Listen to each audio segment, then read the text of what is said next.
Supporting NFS security through an IP tables-based firewall is a bit complex.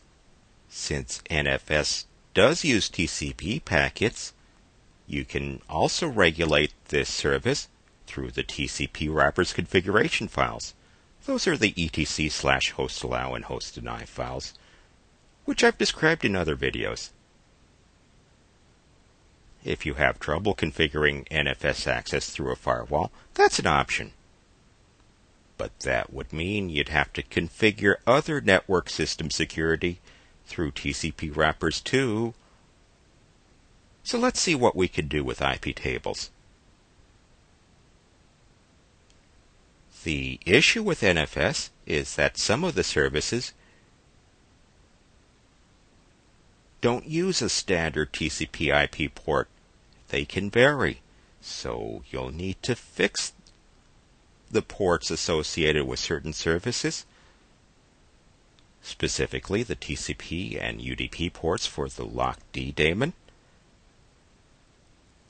as well as the standard ports for the MountD and StatD daemons. The simplest way to do that is with the following directives, which I've defined in my version of the etc/sysconfig/nfs file.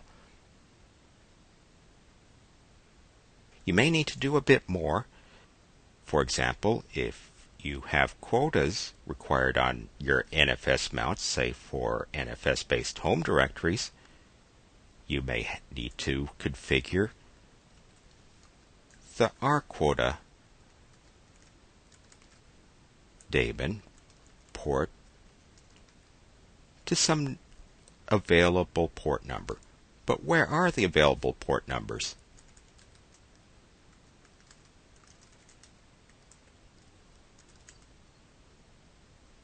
Just about every TCP IP port number is defined in etc/services. And you don't want to fix a port to something that's already being used. Say you fix it to port 22.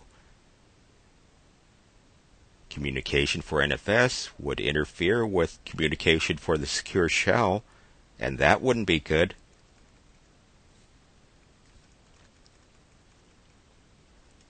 It doesn't particularly matter which port you choose, as long as it's a free port. And once you fix these ports, you'll want to open them up in a firewall. And in other videos, we've described how you can do this with the security level configuration tool. I take the port number and protocol and click OK and add the ports that I need.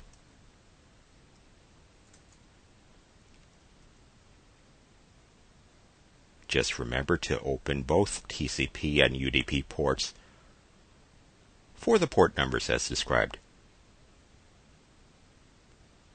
Don't forget, security includes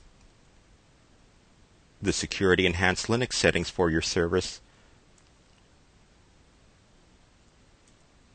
and they're available with the Security Enhanced Linux Management tool. I describe the NFS-related directives here. The first option is pretty important. It supports NFS reading of temporary directories. The next option supports NFS access to public file transfer service directories, such as FTP services. The following options are critical. If you want read-only access to an NFS share, this needs to be activated. If you want read-write access to an NFS share, you need to activate this option. You don't want to disable Security Enhanced Linux protection for any NFS-related service unless absolutely necessary. And this last option allows the mounting of home directories from remote NFS services.